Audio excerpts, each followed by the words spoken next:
तो भाई अगले 2 दिनों के बाद दिवाली है, जिस दिन इंडियन सिनेमा के सबसे बड़ी फ्रेंचाइजी के तीसरे पार्ट्स आ रहे हैं, भूल भुलैया 3 और सिंघम अगेन। 1 नवंबर को दोनों एक साथ, और ये जो है इस साल का सबसे बड़ा क्लैश है। और इनमें ये भी बात कॉमन है कि इनके जितने भी प्रमोशनल मटेरियल आए हैं उन सबको देखकर ये तो पता चल गया कि हम सबको अपनी एक्सपेक्टेशंस पाताल लोक जितनी नीचे रखनी है। लेकिन सच्चाई ये है कि हम सब ये दोनों फिल्में देखने जाएंगे और ये दोनों फिल्में ही बहुत पैसा कमाएंगी। इन दोनों के मेकर्स ने दिवाली को टारगेट इसलिए करा है क्योंकि फेस्टिवल हॉलीडे मतलब पैसा ही पैसा। और ये इन दोनों की सबसे बड़ी प्रॉब्लम बन गई है। दिवाली क्लैश के चलते दोनों के कलेक्शंस कम आएंगे क्योंकि इन दोनों के बीच महाभारत हो गई स्क्रीन को लेकर। सिंघम वाले कह रहे हैं कि हमें 60% स्क्रीन चाहिए जो नेशनल थिएटर्स है, नेशनल चेन्स है जैसे कि आइनॉक्स, पीवीआर, सिनेपोलिस में।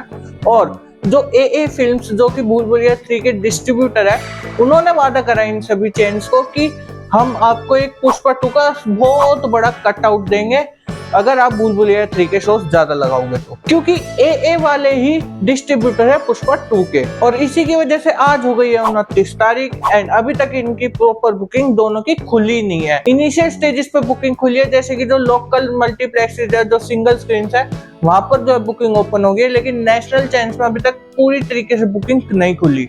अब क्योंकि प्रॉपर तरीके से सुबह के शोज नहीं लगे मल्टीप्लेक्सेज में जो कि नेशनल चेन्स है, तो उसकी वजह से इफेक्ट तो पड़ेगा ही। अब सोचो ये फिल्में अगर अलग अलग आती तो कितना बढ़िया रहता। इनके लिए भी कोई सिरदर्दी नहीं रहती और ना ही हमारे लिए कोई सिरदर्दी रहती। एटलीस्ट हमें दिवाली के दिन चप्पल तो नहीं खानी पड़ती। लेकिन नहीं, हम दोनों तो भाई भाई है, हम भाईचारा निभाएंगे, एक ही दिन को एक साथ आएंगे, वो भी सेम नो डिफरेंस। देखो सिंघम का पहला पार्ट 1 नंबर, भूल भुलैया का पहला पार्ट 1 नंबर, सिंघम रिटर्न्स जो दूसरा पार्ट था सिंघम का वो एवरेज, तो भूल भुलैया 2 थी वो भी एवरेज थी। और दोनों का तीसरा पार्ट अभी आया नहीं है, लेकिन जब आएगा तभी पता चलेगा। एक के ट्रेलर से पता चलता है कि भाई कोई कहानी नहीं है, कुछ भी नहीं है, बस फालतू में गाने रिमिक्स करके डाल दिए गए हैं और बस यही चल रहा है, पूरी कुछ कहानी नहीं है, कोई कनेक्शन नहीं है पहले या दूसरे पार्ट से। और एक कहता है कि भाई ये लो तुम पूरी पिक्चर ही फिल्म देख लो यूट्यूब पे ही, कोई थिएटर में आने की जरूरत ही नहीं है, सारे कैमियोज बता दिए। इवन